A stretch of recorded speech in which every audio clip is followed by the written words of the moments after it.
Hey guys, Alex and Dad from 7th Hour Films back again with Doctor Who Classic. Last time around was Ghostlight. What happened on that one?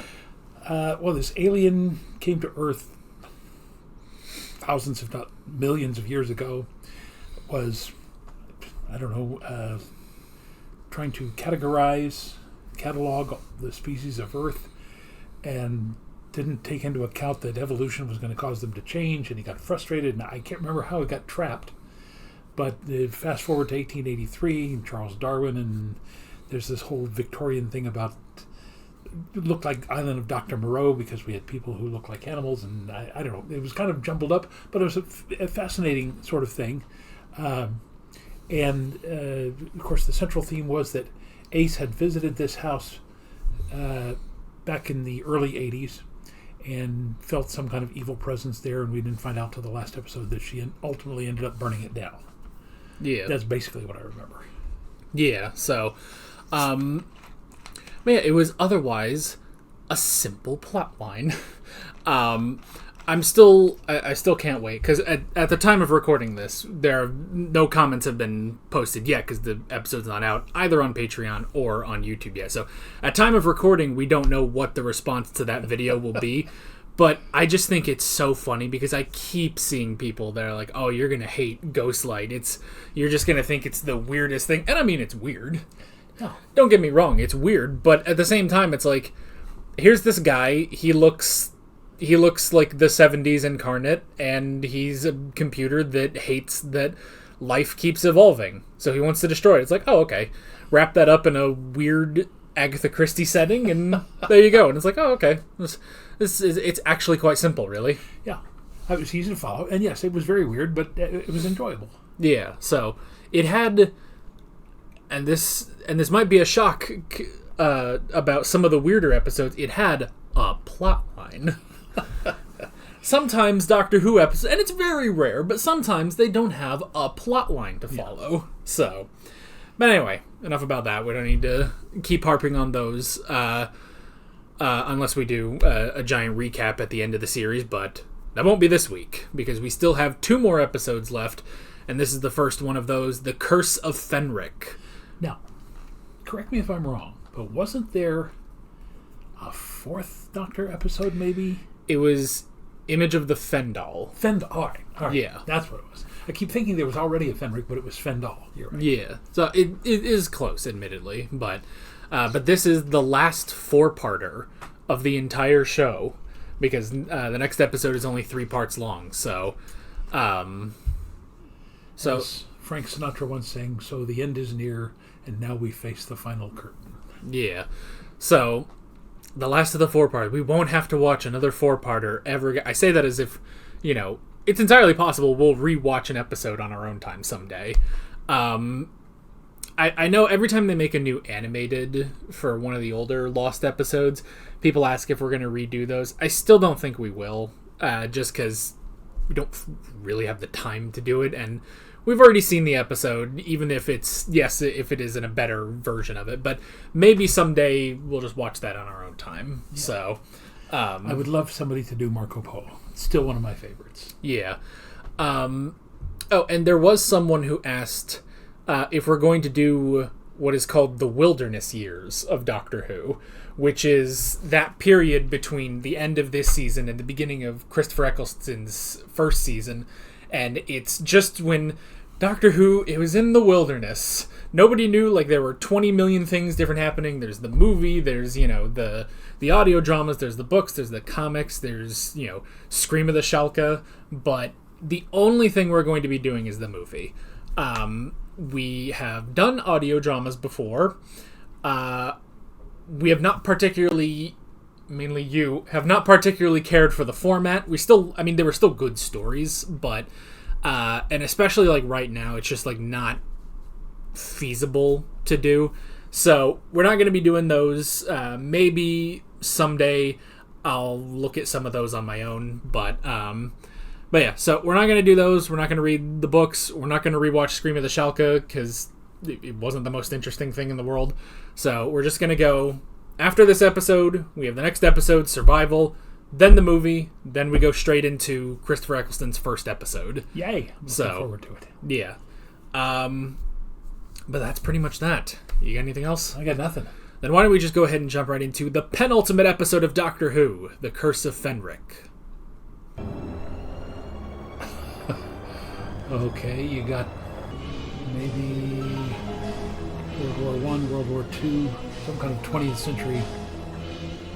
Looks like lifeboats almost. And then image momentarily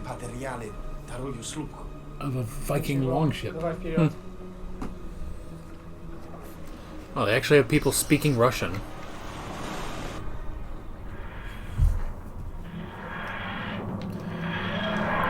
I always love when the TARDIS materializes, because then it puts everything else into scale. I've had more trouble getting into Greenford Disco without a ticket. You can always go back. I'd rather go rock climbing. Not in those clothes. I love how she has a period-appropriate outfit and her bomber jacket. Call yourself Royal Marines? You're a disgrace. Those boots are filthy. What would happen if the Germans attack now? Sorry, sir. In fact, how do you know we're not Germans? Well, answer me. We don't look like Germans, man. I don't suppose you know what Dr. Johnson's office is. Never mind. This way. Yes, sir. Good job. Mistra, dawaj nam Björk. Everything in English. From now on, everything in English. Quick. Oh, we have an excuse Come now. on. This is intolerable! A little less excitement, please, Dr. Johnson. Remember your blood pressure. The prisoner's dilemma. You can't just... Oh, shut up, Craig. You're familiar with the prisoner's dilemma, then? Curse of the Black Pearl. Eh.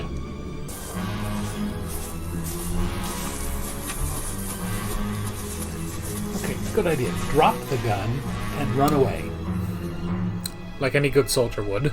There's no doubt about it, Mr. Wainwright. Of course we'll win the war. Right is on our side. I don't think that right is on anyone's side in war, Miss Hardacre. Your father would turn in his grave to hear such words. It was a British author that said, war does not determine who's right, only who's left. Well, Come again? Millington? Commander Millington? the Nazis' version of the Brigadier. He has more of his hair, but he looks sadder. Viking runestones, 9th century years? You evidently know more than I do. Well, it's the alphabet. The later Vikings used the 16-character alphabet. The ultimate machine can break the most sophisticated Nazi ciphers. Some 9th century scribbling shouldn't be much of a problem. Professor? What's that noise? We have Viking runestones in Oklahoma. Organ bearers. We've seen them. The Heavener runestone. Learn to think the way they think. It's the only way to understand their ciphers. Well, the machine can do it. If you be so kind as to authorize it, sir. Thank you. Oh, yes. Machine can do it. I don't remember an Ultima, but there was an Enigma machine that did this. Yeah. Many more. Benedict Cumberbatch did a movie about it. Yeah. So that guy is a disguised Nazi in England. Either that, or he's one of those who has helped beat the Nazis and just has their memorabilia.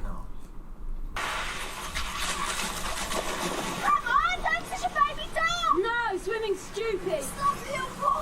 Anyway, it's dangerous. Look. I don't believe anything in England is warm. Make me look like Lana Turner. You mean Betty Grable? Jane Russell! They couldn't afford nylons, so they would draw a line down the back of their leg to make it look like they were wearing their nylons. Beneath the surface, beyond sea. But it is there. And one by one, our crew is being killed.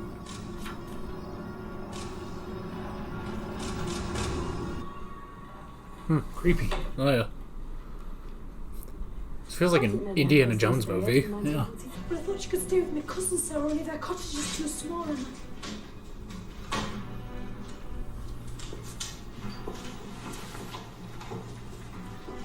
24 hours, Dublin.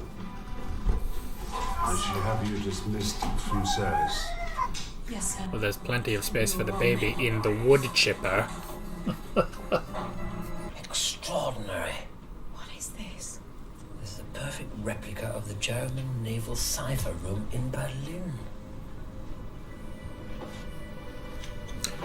That's why. Okay. Down to the files.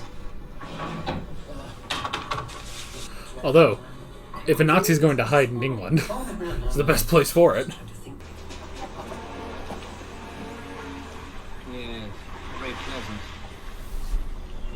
What's he holding?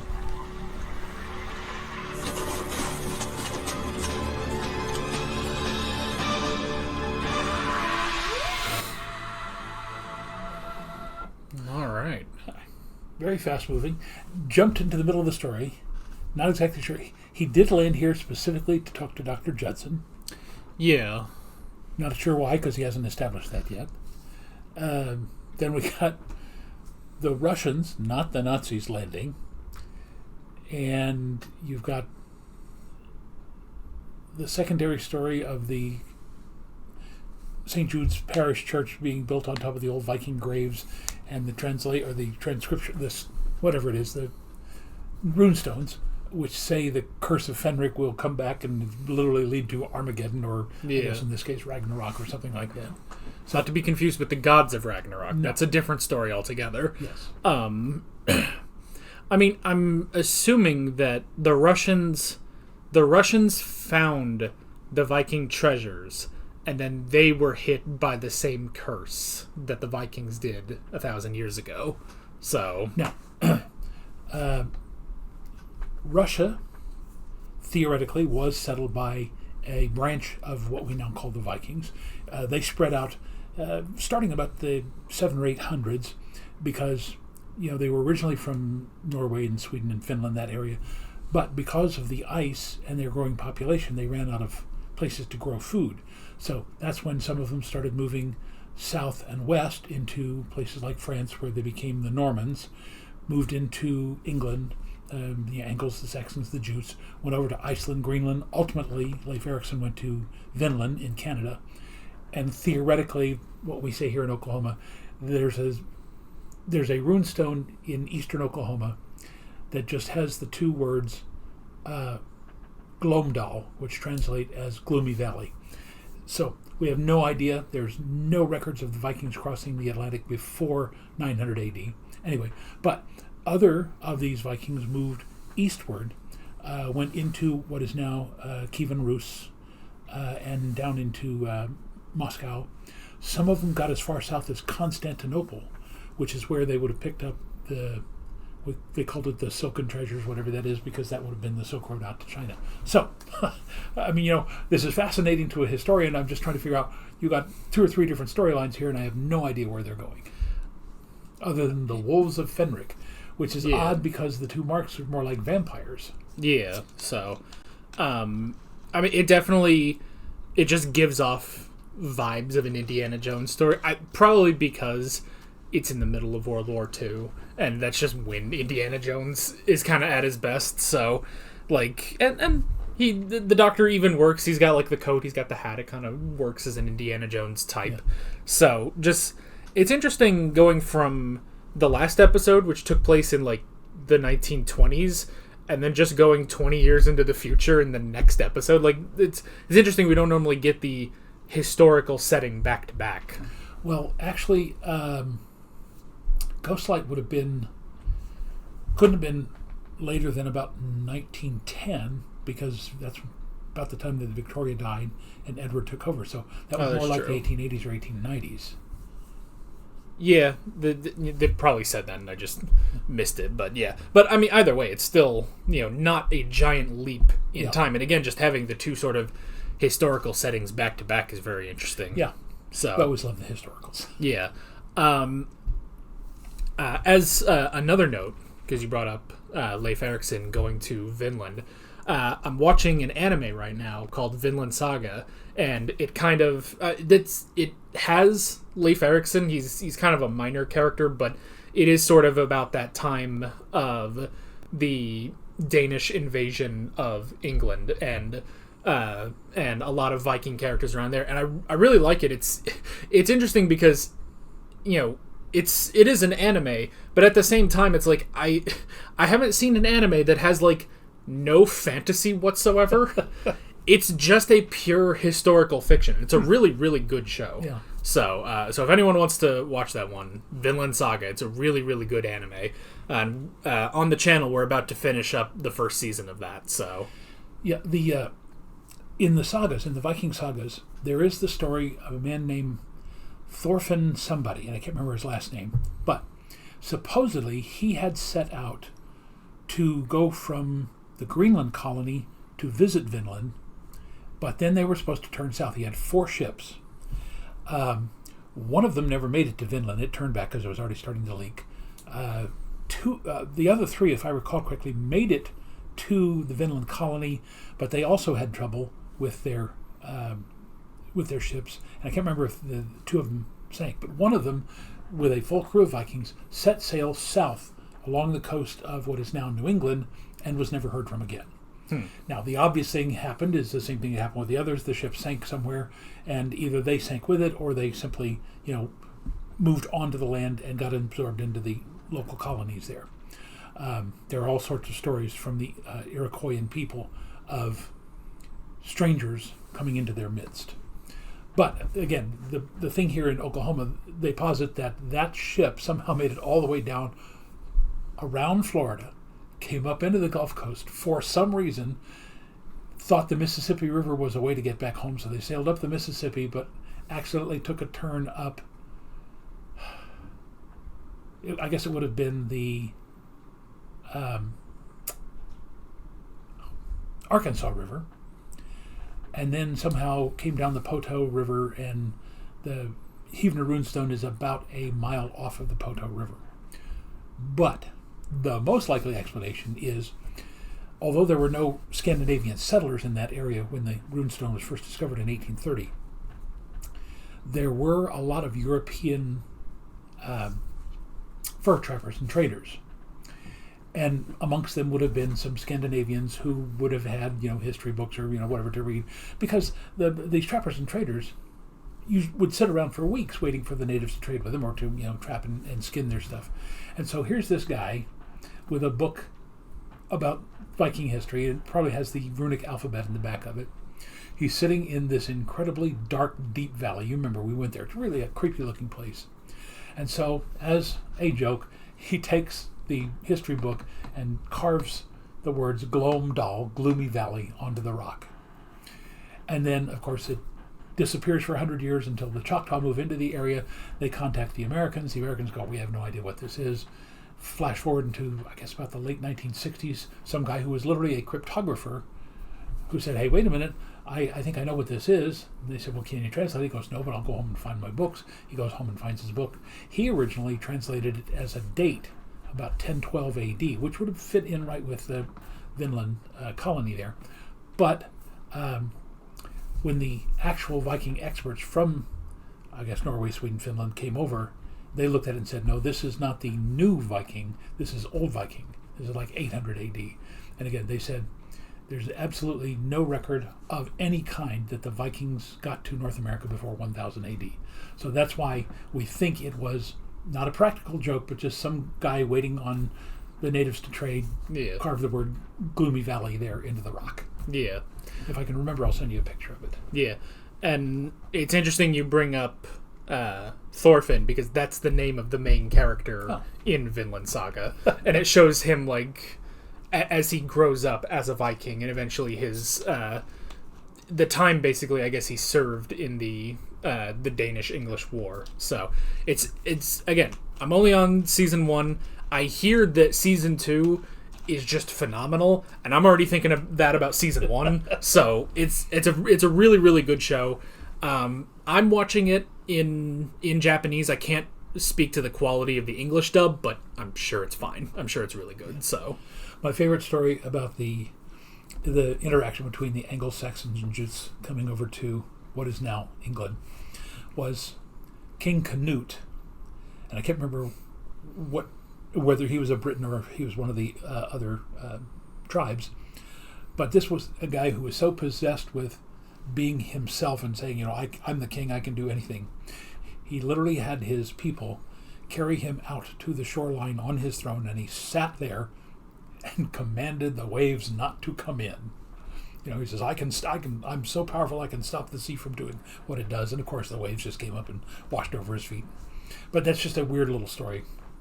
Some of you guys know the story of King Canute. You can fill me in on the details. Canute is also a character in Vinland Saga. It's weird hearing that because it's like, that doesn't sound like his character, but I'm sure liberties were taken with the characters in the show. Yeah. So again, great show, and this is a great episode. So, and by the way, that whole thing leads to Alfred the Great, the first recognized king of the Britons. Arthur is a legend, but Alfred is an actual person that we have historical records of. That would have been about 900 to 920 AD, sometime around there. Well, so much for the history lesson. Let's get back to the Curse of Fenric. Right. I've heard the treasures whisper in my dreams. I've heard the magic words that will release great powers. Nice I effect. shall bury Well. the treasures forever. Why do I feel there's something different about this place? Yeah, it doesn't even look like a church. What do you mean? Well, from the outside, it looks more like a small fortress. No. Different since we were last here. I think it's about time we had a proper look at those inscriptions. Looks a little like the Bruton Parish church that we saw in Williamsburg. Translate the inscription. The well of Vergomir, deep beneath the ground, where broods of serpents spew their venom over the roots of the great ash tree. The great ash tree, the soul of all the earth. Professor! You wicked, evil girls! It's because you've never been swimming. You have black hearts. There's no love in heaven or earth for you. Nothing for you but pitiless damnation for the rest of your lives. Think on it. I've met older women like her.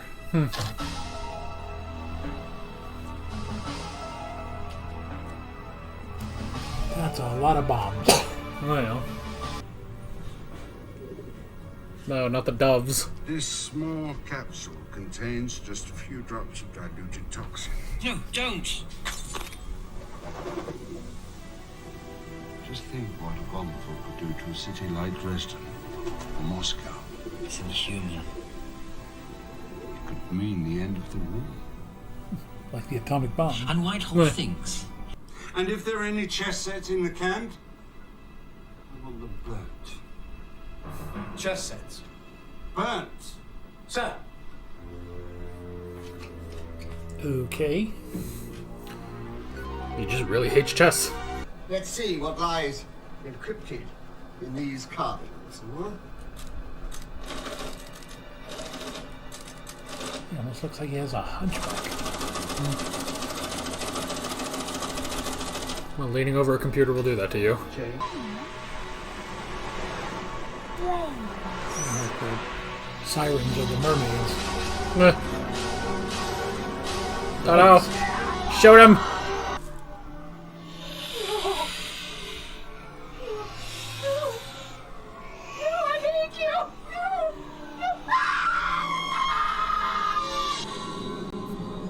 Well, I guess she was right. In a cosmic sort of way. It's like the one that made this pint completely drained of blood.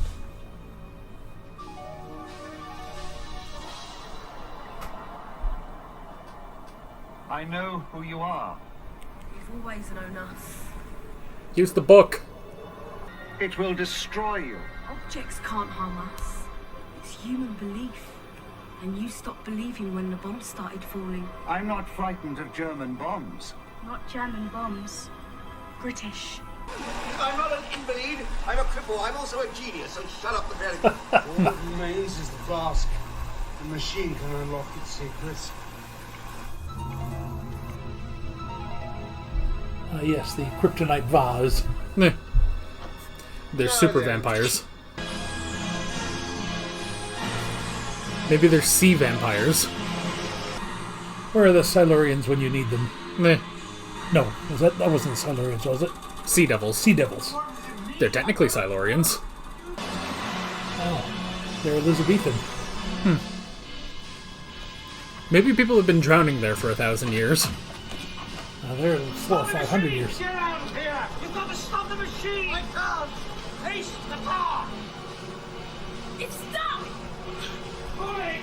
I can't! You're too late, Doctor!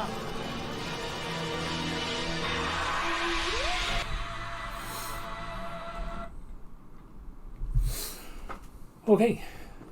Very disjointed compared to the first episode, but they're all pulling it together there in that last 5 minutes, so that's kind of interesting. Yeah. I'm not entirely sure what was his name? Millington's deal. Like I don't know. He seems so desperate to have it translated, but I'm not entirely sure why. But I mean, I don't know. Is he in on it? Why does he want to get rid of chess? Are vampires weak to chess? Is that something I didn't know about? I don't know. And these are vampires, not to be confused with the space vampires that we found like 10 seasons ago. So. Now, again, in the first episode, they called them wolves. And because they're out in the daylight. So I don't know.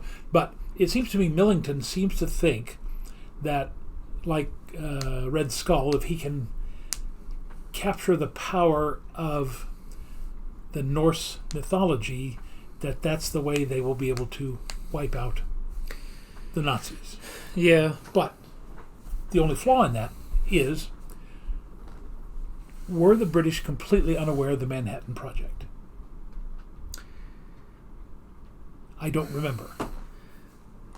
Probably not completely, but I mean... See, I don't fully remember, but I would imagine at the very least... Would Churchill have known about it? I would think. I would think too. But that's not really something you keep from all of your allies. There was one other little clue there. They mentioned Dresden, and was it Dresden and Moscow or Dresden and Berlin? Yeah. Dresden was a city that was firebombed. One of these old, 300-400-year-old cities that was totally leveled because and I'm, again, not sure if the British and the Americans understood this, but when they bombed the city, because it was so old, most of the structures still had huge components of wood.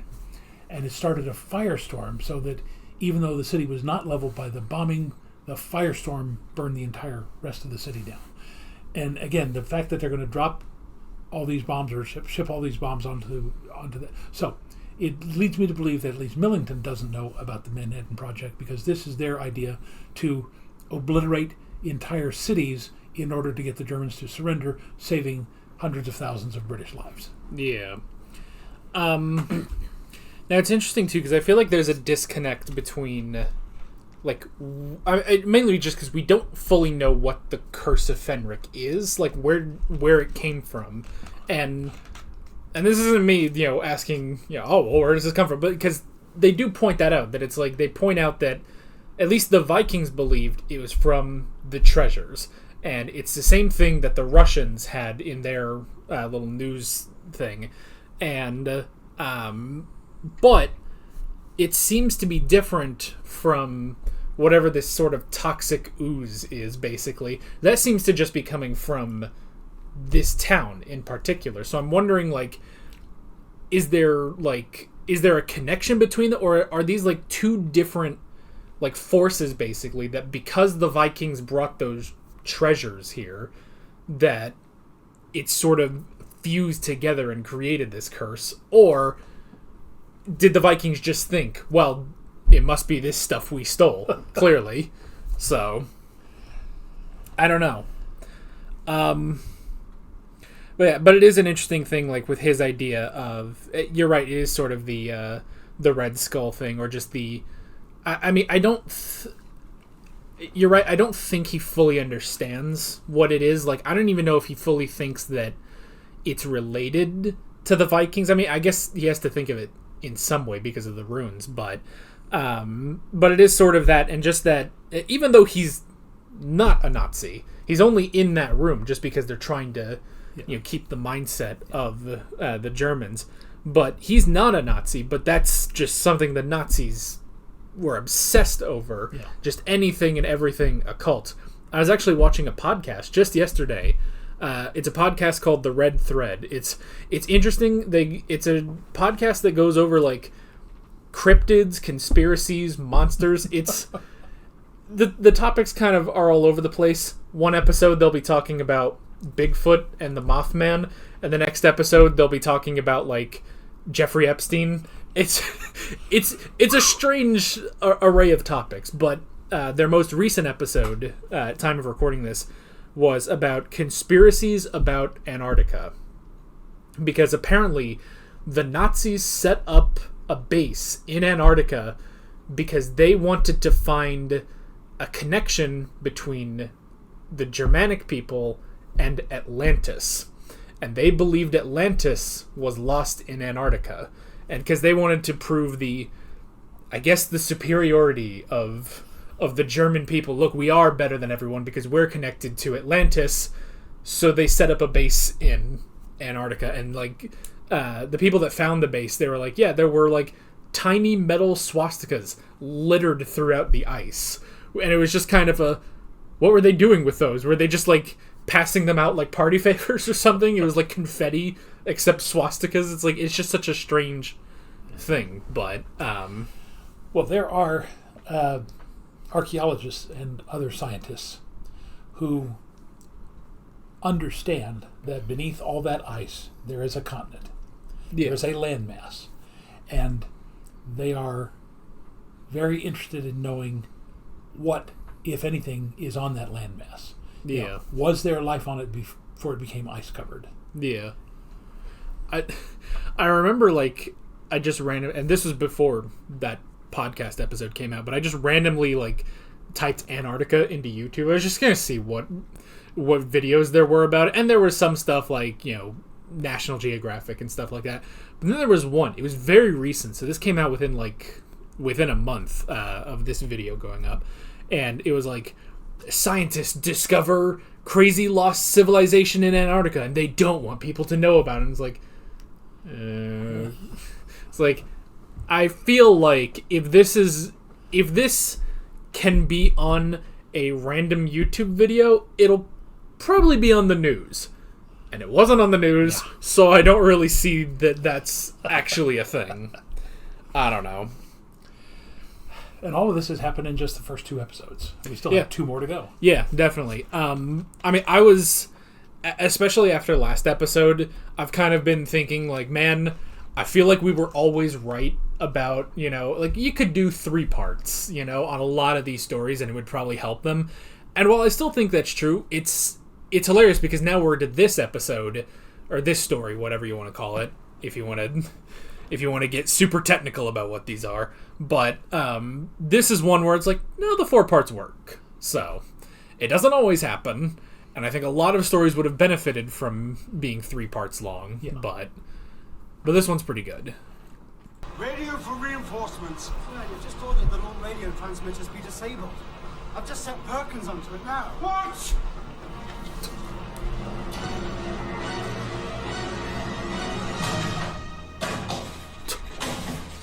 Disabled, not take an axe to it. You couldn't have just, like, unplugged the radio? Be done. On your command, save your bullets. Everyone pulls back and don't turn away from them or you're dead. Take him. Move, move! The Russians figured out that Doctor Who villains don't run fast. That's gonna hurt. Yeah.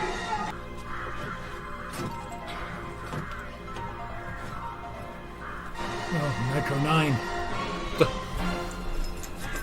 9. This is why they made the bell tower.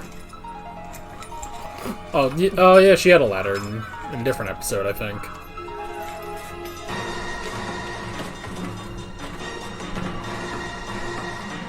Oh, well, that didn't work. Whoops. Oh no.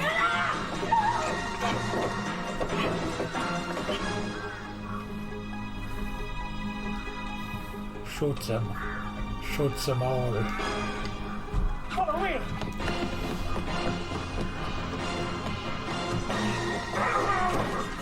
Oh, finally. Someone kicked him. Go for the head.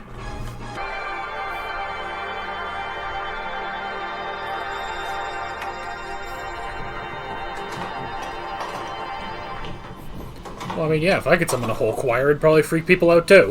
What's it doing?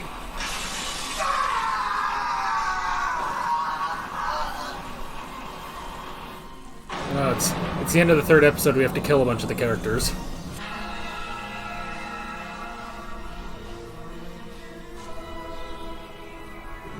We play the contest again. Fine. Say what? This better not be a thing of, like, we forgot about something from a long time ago. I mean, come on, if it's been somewhere before, we've seen every other episode. Yeah. Now, when Ace was talking to the soldier while the doctor was getting Soren, she was saying things that they were showing flashes of the Viking ship underneath. Yeah. So is there some connection to her now? Maybe? I don't know. It was either that, or she was just really good at confusing that guy. So.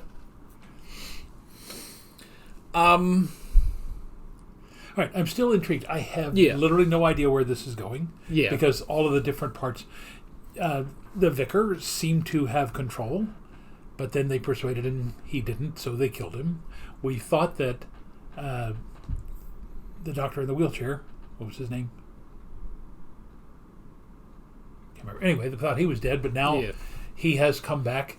Is he Fenric? He seemed to say that he was. He's like the host body.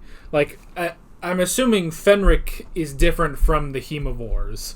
Like, they are just a byproduct of the entity known as Fenric. So, it was Judson. That was his name. That was the professor or doctor's name. But yeah, and it's interesting. I mean, it was a good scene. We didn't say anything during it, but it was a good scene of, like, Ace calling out the doctor of, not telling her anything, which does seem to be, like, half the episodes with the two of them is him just not saying anything. So, but she finally figured out they did come here for a reason. They very specifically came here for a reason. She finally figured it out that there was something going on that he was not telling her. And then at the end, the guy says, "We meet again, Time Lord." And now she figures out, I'm assuming that there is some reason why they're here. Now she knows there is a specific reason, but why didn't he tell her? Is he trying to keep her safe? Is she a key to the whole thing? Yeah, who knows? Yeah. Yeah, and it's... I don't know. I'm curious as to what it is. Like, if we'll get a full explanation of it. Because again, he seems to know what Fenric is. It's this being, this evil being that has survived the creation of the universe, basically.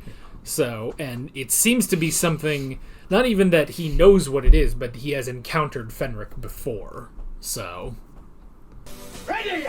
She's only a child! Hey, look! Killing us doesn't make any difference! Mama, sorry!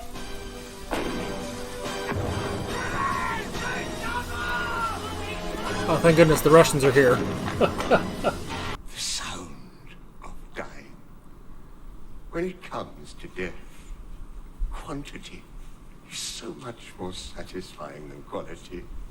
The final don't interrupt me when I'm eulogizing. Where is the Time Lord?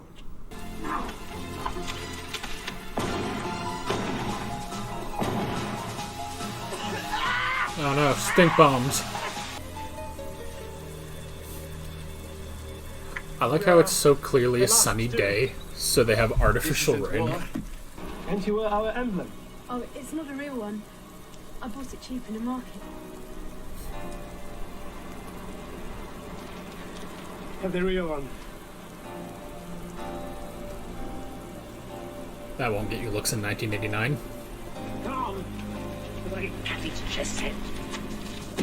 Sorry, girls, we'll take over now. Oh no.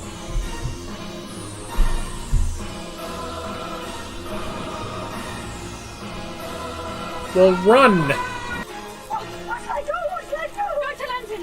My nan will look after you. Where? She lives in Streatham. 17 Old Terrace. 17 Old Terrace. 17 Old Terrace. Now go! That's where Hernan lives. Or will live once you get there.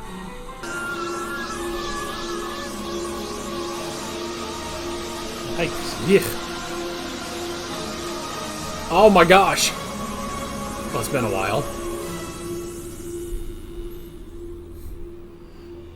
Nice monster, though. Well, yeah. The contest as before. One move. Find the winning move. The Spring only that way trap to on me, win is not to play. if you can. Who is it? Is that you, Time Lord? Wow. Tell me. The situation broke him so much. You can't. Are you sure you can stand? Workers of the world unite. Red. Fenric would never have guessed the solution anyway. Tell me, Tavarish. A brilliant move. The black and white pawns don't fight each other. They join forces. Oh, dang it, Ace. That's twice this episode. And now you. Me? You can't! How? The baby. In 30 years, the baby will be grown. She will have a daughter. That daughter will be you. You've just created your own future. Boy, too many things tie into Ace's past. She's an emotional cripple. I wouldn't waste my time on her unless I had to use her somehow. No! Kill them.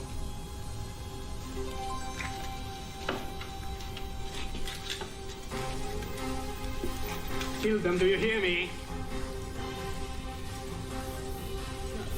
Ah, but now I shall pull a pro-gamer move. Come on, it's over. Leave me alone. We're gonna get out of here!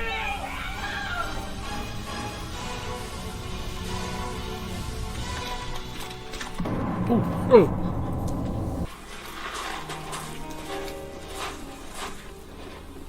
Dangerous underground, Doctor. Not anymore. Yet.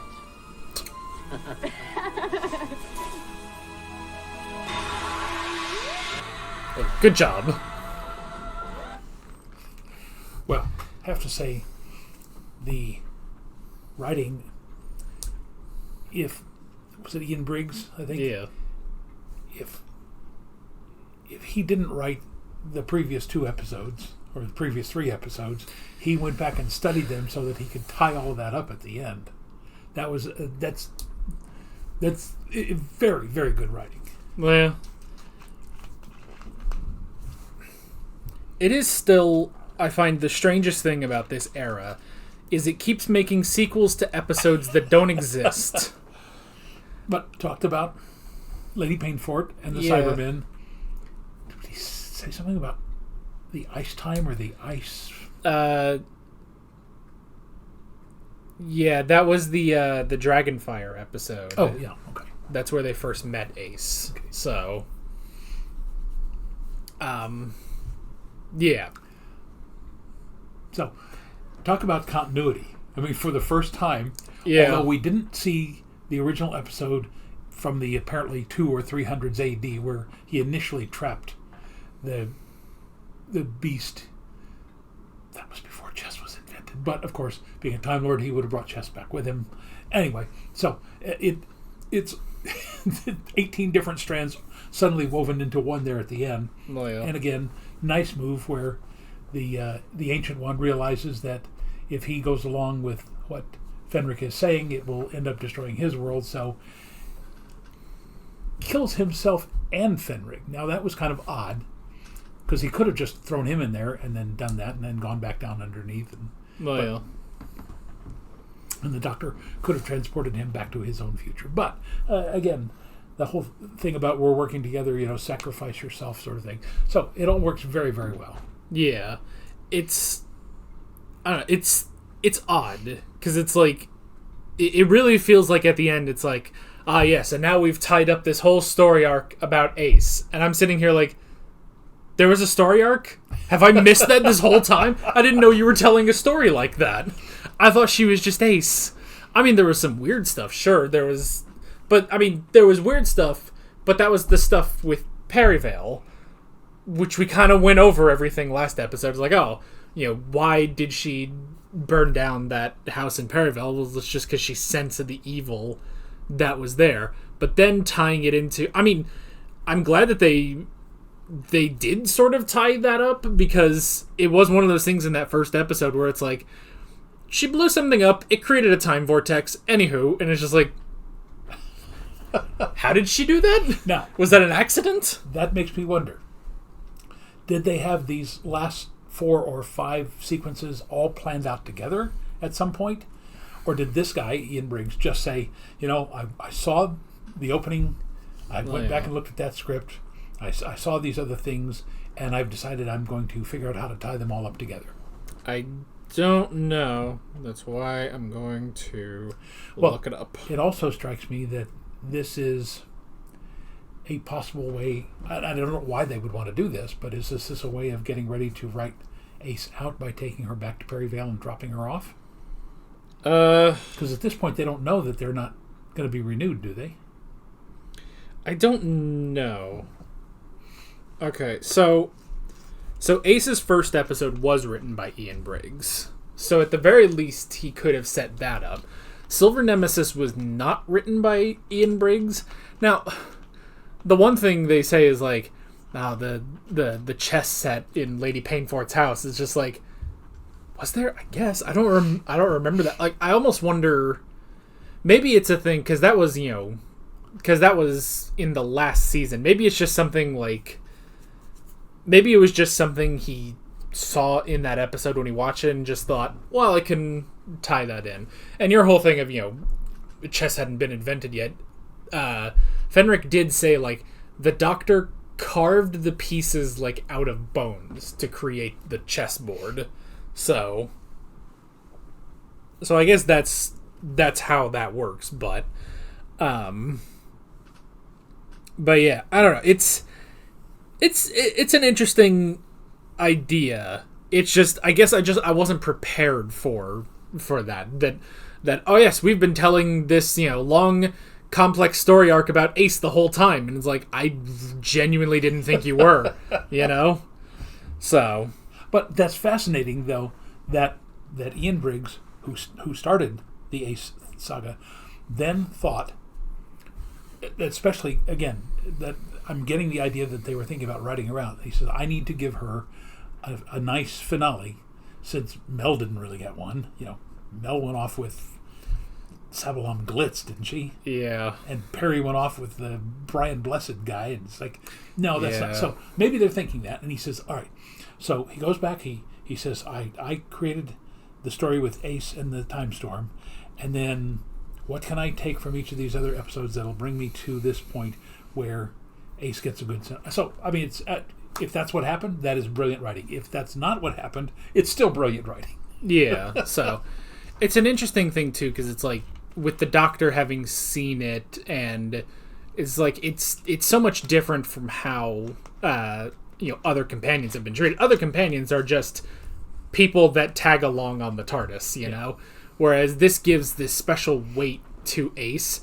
I gotta say, that's such a modern Doctor Who thing to do, where, like, modern Doctor Who loves, and it's not every companion, but, like, loves to have this long story arc where there's this mystery around the companion and that the Doctor has to solve, and they, and by this point, there's a lot of people tired of it, and I don't blame them.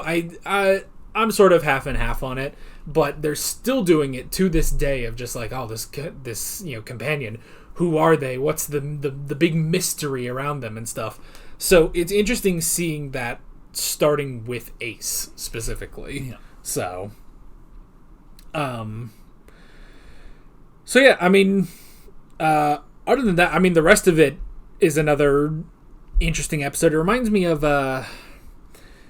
what was it? It wasn't not Pyramids of Mars. What was the other one where it's like they explain like Egyptian mythology, where it's like, oh, you have Sutek and Horus, but they were just aliens. Like, it's kind of that way here too, where it's like it is sort of, I mean, it's Norse mythology. I mean, they don't go into like the Norse gods of, Odin and Thor and Loki and all that stuff, but it is a faction of Norse mythology that is sort of explained with aliens, basically. So, but again, there's also a really nice undercurrent there about faith. That the vicar says, I believe in good. And that's how I can stop. He basically said, I'm not sure of this book, but I do know that people can be good. I mean, the doctor kind of instilled that in him or helped bring it back to him. But then they kept saying, no, you don't have faith anymore, and that's why they ended up killing him. Yeah. And then the Russian commander and the British commander who said, forget about the war between us. If we're going to survive, we have to work together, comrades. So, I mean, it's just a lot of really nice threads going through this whole thing. Yeah. So, this is one of the better episodes we've seen in a long time. Honestly, so it's kind of hilarious because I know there's been some people that are, don't take too kindly to some of the remarks we said last season. And it's interesting because apparently, from what people say, and people will disagree with this, I'm sure, but a lot of people hold season 25 in such high regard.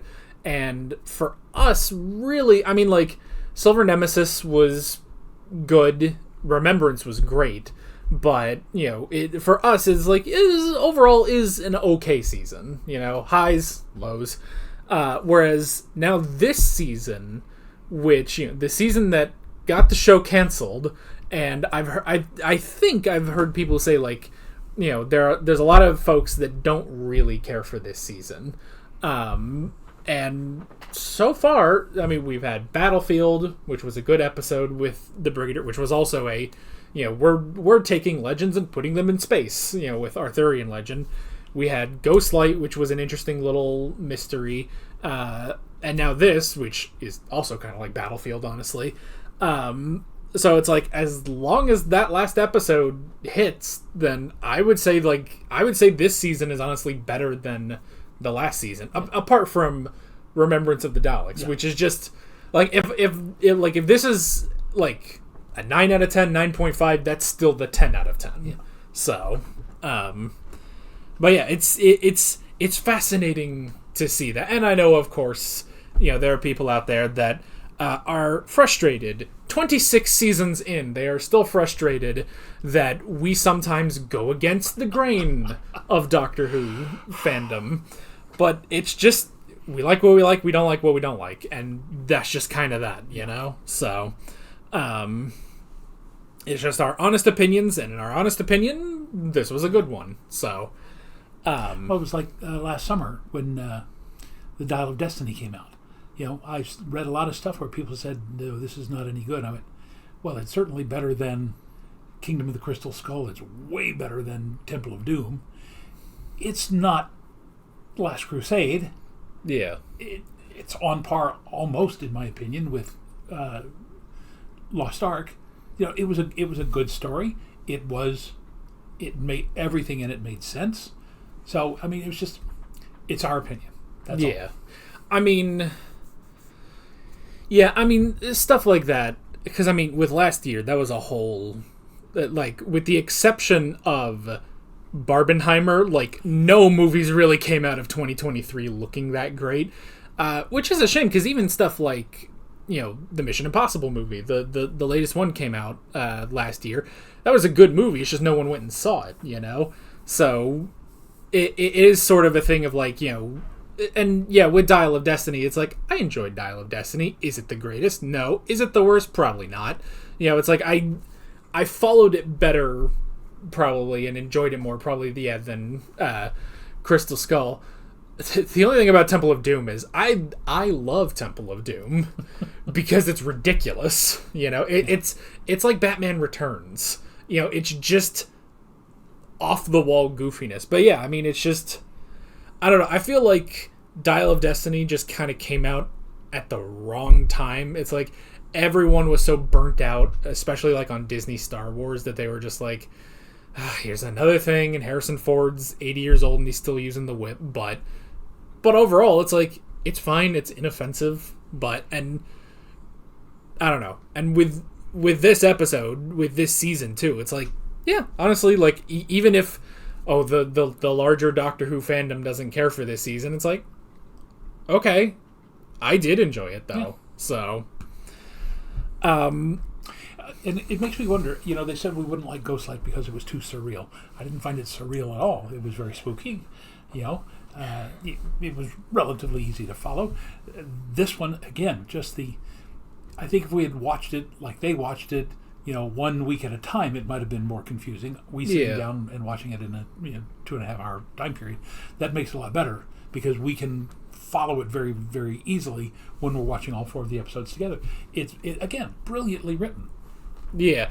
Well, and it's just like, there's so many moving pieces, and like the setting is interesting.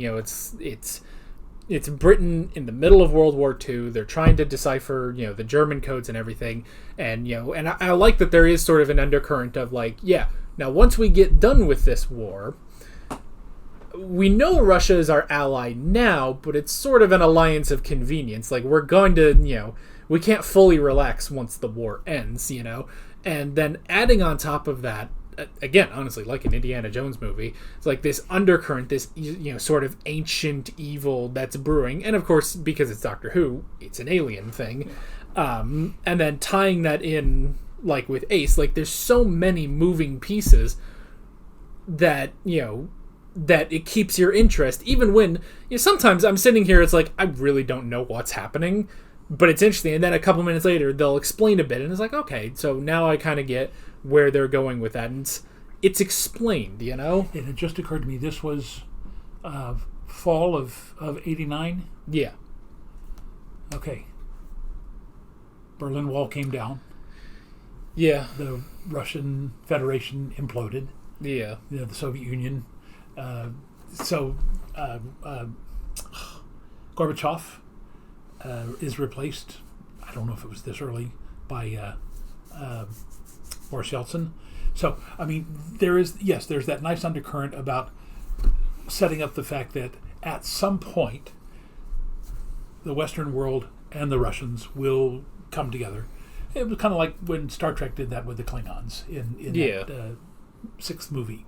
Yeah. So, again, very well written, very well acted.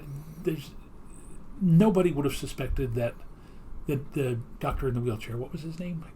Judson. I wouldn't have suspected that he was Fenric. Yeah. I would have thought Millington. I mean, that's the way we're setting it up. Yeah. But again, just very well written, very well acted. All the sets and scenery. Again, the little Oriental vase didn't look Oriental at all to me. But, and they didn't explain why an Oriental vase was the key to the whole thing. But, minor point. Yeah. So again, thoroughly enjoyed it.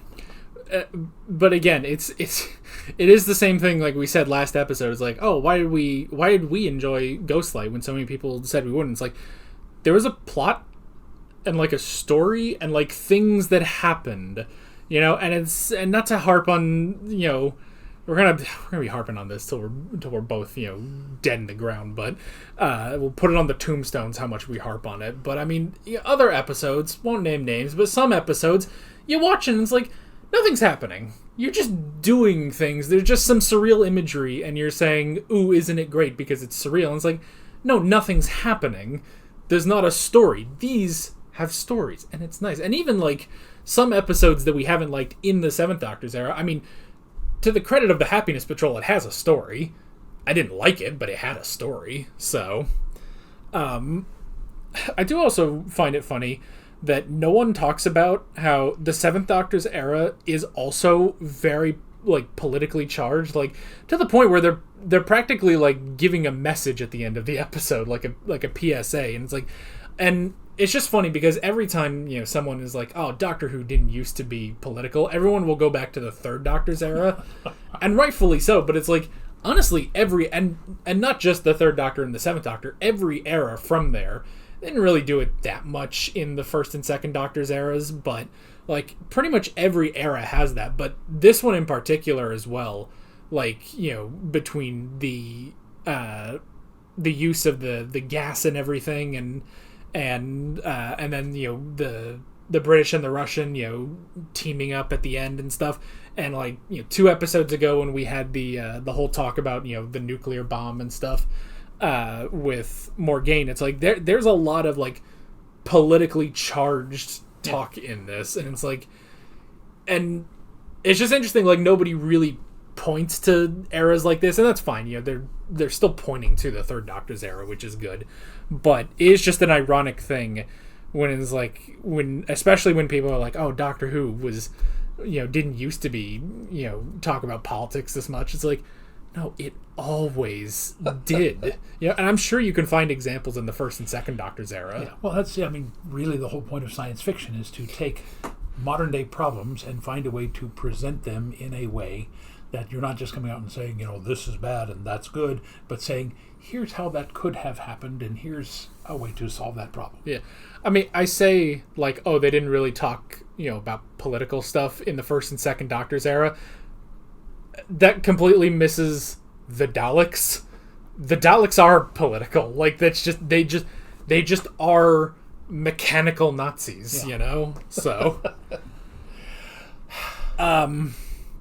but yeah, as for the other stuff this episode, it's interesting also, like, tying it not only into, like, sort of Viking myth and everything, but also tying it into sort of vampiric myth. And, like, they even say, like, oh, some of this was happening off the coast of Romania as well. So, so that was interesting. And, I mean, it kind of makes you wonder, it's like, so have all of these sightings basically been, like, small attempts by Fenric to break free, basically, and it's not until sort of it's not until the Doctor and Ace shows up that Fenric can sort of put it in place to make sure that Ace comes back to this point. I mean, at that point, that's just a paradox of how that works. So I guess I don't need to think about it too much, but it's just that's just sort of an interesting thing too, of like how long the Hemovores have been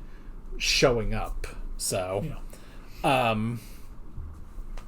it is slightly, I mean, it's dark, but it's also kind of funny that the mother of the 2 girls that were turned into the Hemovores, in a sense, she was completely right when she's like, oh, there's evil in your hearts and everything. It's like, technically, after they were turned into vampires, before that, you may have been a little strict on them, but I didn't know if that was their mother or more like a matron in a college dormitory hall or something. I couldn't tell. Yeah.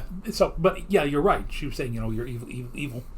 Yeah, and it's like, well, it only turned out to be true later.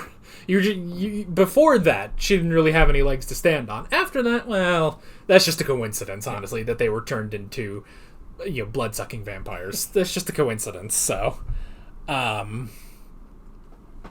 I guess the only thing is the flask, I guess, because that was... Did the flask contain Fenric? And I don't know. I may have missed the point of the flask itself. Now, if that's the case, if the flask contained Fenric, then that means he was sealed away in the East, eventually making it, potentially to Constantinople. The Vikings take it. They get all the way back to England and sink, and that's just where it was left for 1,000 years. So I guess I don't know. I don't fully. Maybe someone can clear that up. I don't fully understand like the purpose of the flask itself. I think he did say something like bottled up like a genie, but it was very fleeting, and I was not paying that much attention to it at that moment. Yeah, so it might have been something like that, and we just missed it. But yeah, I guess that's pretty much it. Normally, I sort of look at the notes and I'm like, we talked enough. And I didn't think we talked enough today. So, and what's up next and last? The last episode is Survival. Ironically, what the show did not do. For a while. It'll come back. It'll survive someday. But yeah, we have one more episode. November 21st? November 21st, 1989. It'll be the last episode going in 3 parts, and then we will have officially watched all of classic Doctor Who. Holy moly. And I will have officially watched all televised Doctor Who there has ever been.